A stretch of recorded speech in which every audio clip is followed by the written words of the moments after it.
Nang gabing iyon, imalayang din naman ni Miguel at Andrea ang isa't isa. Pinaubayan ng dalagang sarili sa binata.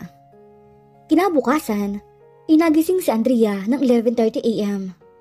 Kahit ayaw niya pang gumising, pero ing-ihi na siya, kaya bumangon siya na nakapikit pa ang mga mata at nagtungo sa bathroom at naligo siya. Hindi niya alintana ang sakit ng katawan niya. Habang nasa ilalim siya ng shower, nakapikit pa din ito habang tumingala. At bigla itong napamulat ng mga mata nang bigla mag-flashback lahat sa isip niya ang nangyari sa kanila ni Miguel kagabi. Hindi niya akalain na mangyayari ang mainit na gabing iyon. Napangiti na lamang ang dalaga sa kanyang naisip. Alam niya na hindi na siya buo. Alam niya ayon sa kanyang sarili dahil may mga napapanaginipan siya na nanganak siya pero malabo iyon sa panaginip niya. Hindi niya namalayan na nakasandal lang si Miguel sa pinto ng banyo. Halatang nag-i-enjoy ito sa nakikita nito.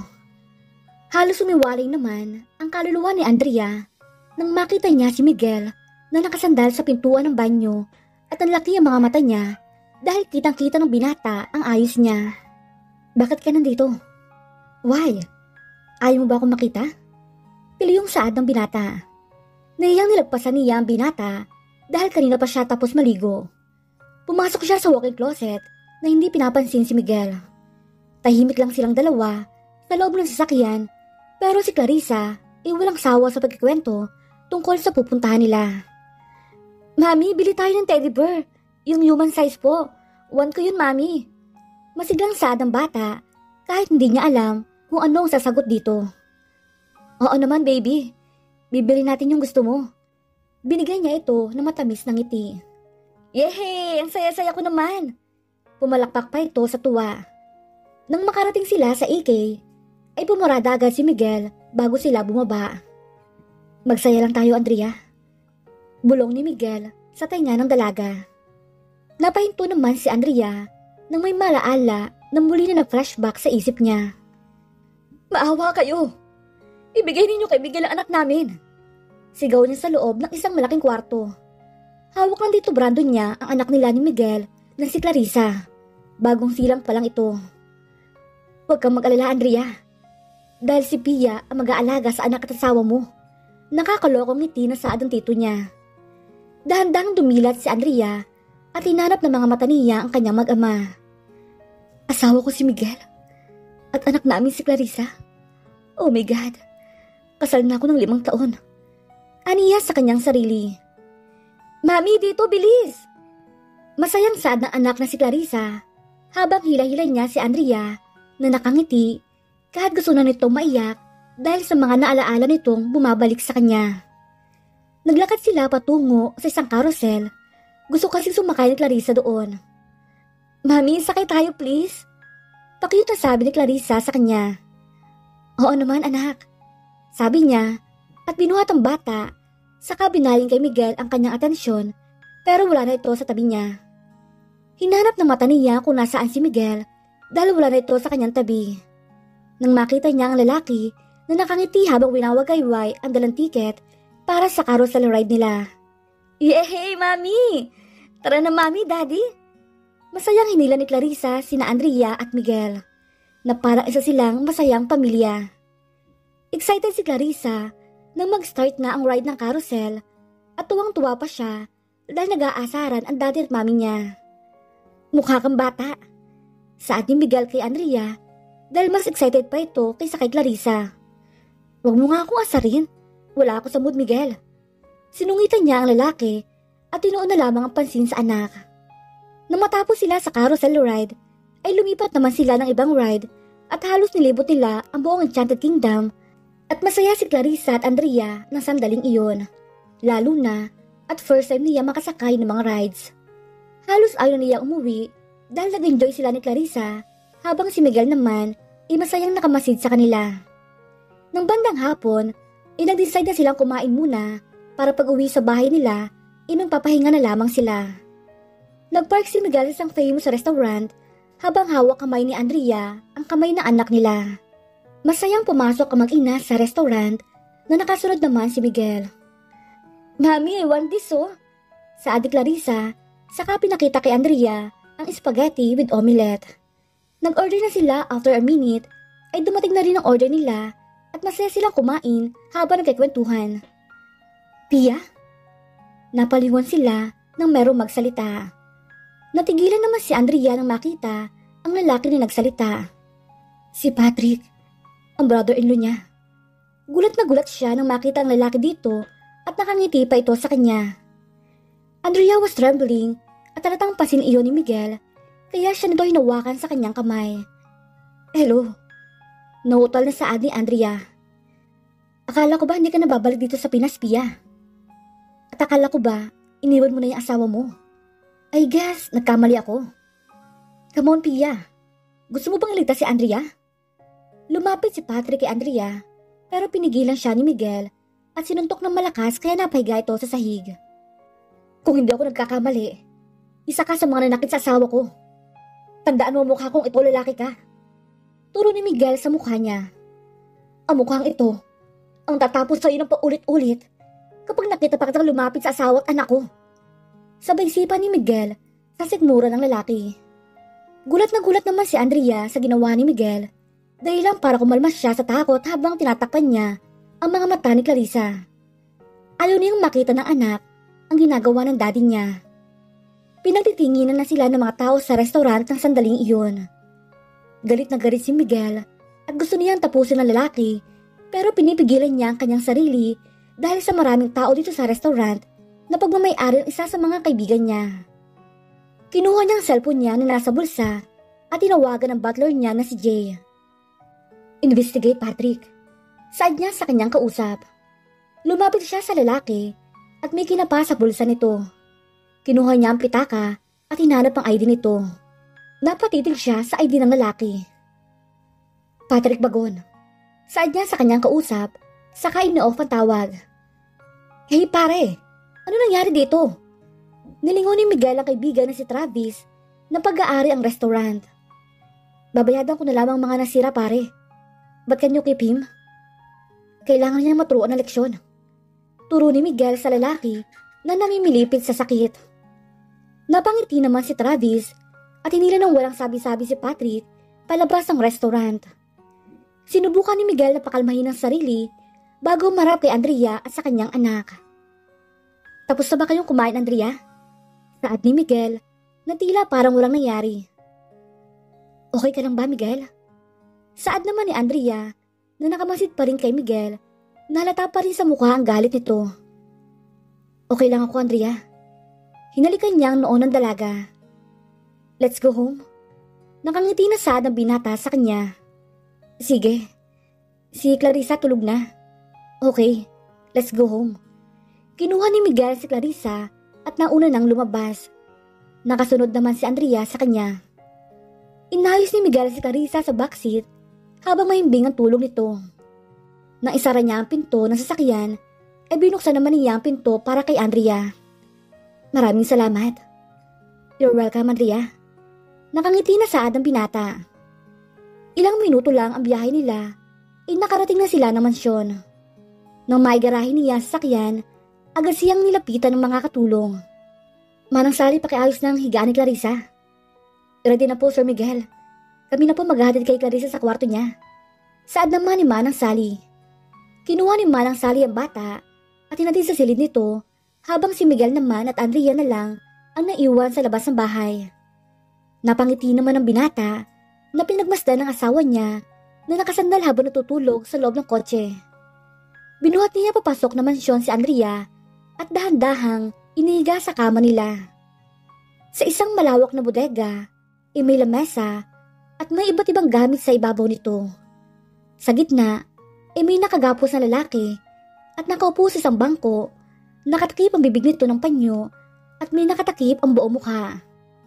Nakatayo at nakamasid si Miguel sa gilid ng lamesa, kaharap ng lalaki na hanggang ngayon ay wala pa ring malay dahil sa ginawa ni Travis dito kanina. Mataling matingin ang pinuko ni Miguel sa lalaki nang gumalaw ito hanggang sa bumiglas na ito sa mga lubid na nakagapo sa kanya. Ang ibig sabihin ay gising na ang lalaki. Tiningnan ni Miguel si Jay para sa nyasan na tanggalin ang mga nasa bibig nito at nakatakip sa mukha ni Patrick. Ngumiti na nakakatakot si Miguel sa lalaki na halatang takot na takot ito sa kanya. Yes, tama yan. Matakot ka habang tinatapos kita. Kinuha ni Miguel ang isa sa baseball bat na nasa lamesa habang nakatingin sa lalaki. Meron akong mga katanungan sa'yo. At kailangan mo maging tapat sa mga isasagot mo sa akin. Dahil pag nagkamali ka ng isasagot, iyan ay katatapos mo. Anong kailangan mo sa akin? Hindi makaayos na pagsasalita ang lalaki dahil sa sugat sa labi nito. Simple lang, Patrick. Humarap si Miguel sa lalaki na nakangiti na nakakaloko. Si Andrea ba at Pia ay kambal? Seryoso na tanong ni Miguel. Oo. Pero mas matanda ng ilang minuto si Pia. Pero, bakit kilala mo si Andrea? Halatang nagulat ang lalaki nang mabanggit ni Miguel ang pangalan ni Andrea. Ako lang may karapatang magtanong. Naintindihan mo ba? May second question. Did you abuse Andrea? Yes or no? Nakakatakot ang tingin ang lumarawan sa mukha ni Miguel. Hindi ko naman ginalaw si... Isang malakas na pagpalo ang ginawa ni Miguel gamit ang baseball bat na hawak niya dahil sa sagot nito.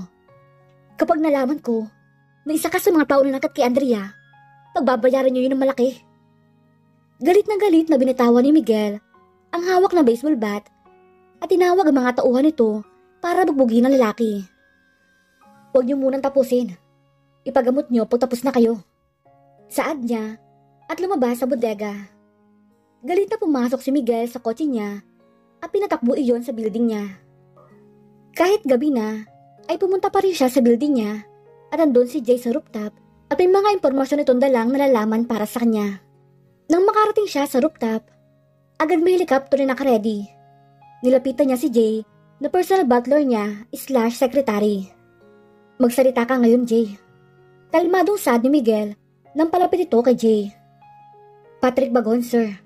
Asawa ng anak ni Brando Bagon na si Diane Bagon at kanang kamay ni Mr. Bagon sa kumpanya nila na mayroong lihim na pagtingin kay Miss Andrea nung unang pagkikita pa lamang nila.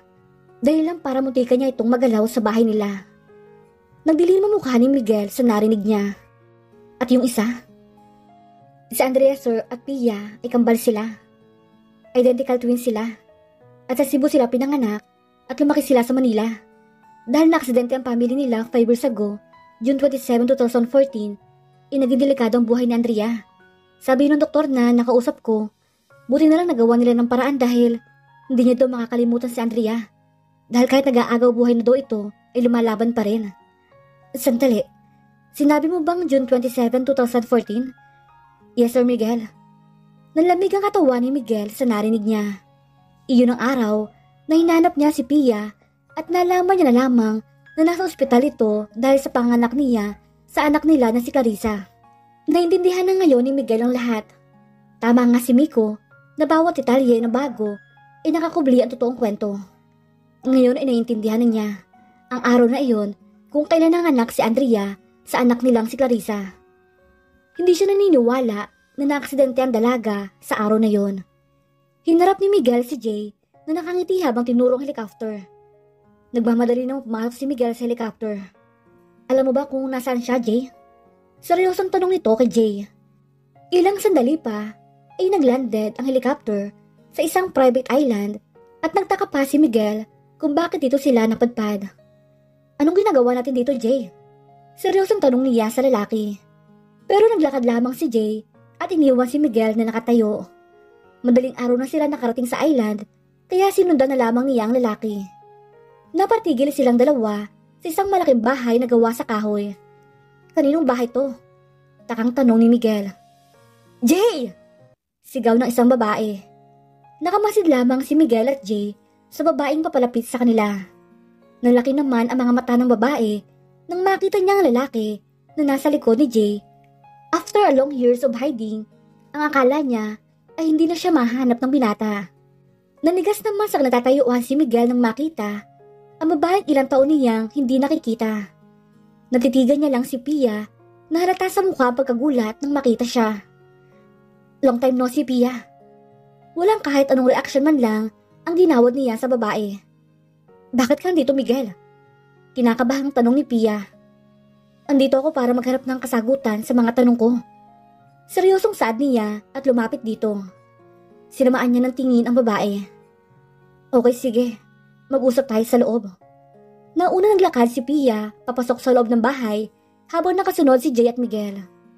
Kailan mo pa tinago si Pia dito, Jay? 4 na taon na, sir. At hindi mo talaga sinabi sa akin? I'm sorry, master. Kahit galit si Miguel, ay hindi niya pinakita yon sa babae hanggang sa makarating sila sa sala. Upo na kayo. Wika ng dalaga. Hindi ako magtatagal dito dahil naghihintay sa akin na mag-ina ko. Walang pakialam si Miguel habang sinasabi iyon at nakamasid lamang siya kay Pia kung ano magiging reaksyon nito. Mag-ina? Takang tanong nito. Napangiti naman ng nakakaloko si Miguel. Sabihin mo, Pia, sa akin. May kakambal ka, di ba? Nakita niyang natigilan ng babae sa ginawa niya. Sabihin mo sa akin ang totoo, Pia. At hindi ko nakakalimutan ang mga kasinungaling ang ginawa mo sa akin sa buhay ko. Paalala niya sa babae na halata sa mukha ang takot. Oo, tama ka. Nakayuko ito habang kumukuha ng lakas para sabihin ang totoo. Hindi naman talaga ako ang babaeng gusto mo pakasalan 5 taon na nakakaraan. Miguel, hindi ako yun. Kundi ang kakambal ko yun. Si Andrea ang totoo mong asawa at hindi ako. Saka yung mga pera na wala sa'yo, hindi ako ang gumagawa nun, kundi si Tito Brando. Natakot ako kasi sasaktan nila si Andrea pag hindi ko sila sinunod. Pero dahil sa ginawa mo, Pia, alam mo bang malapit na mawala ang asawa ko? Dahil sa pagiging makasarili mo. Inilayo mo sa akin ang asawa ko, Pia. Kung hindi ko siya nakita doon, do you think malalaman ko ang totoo? Galit na sigaw ni Miguel sa mukha ng babae.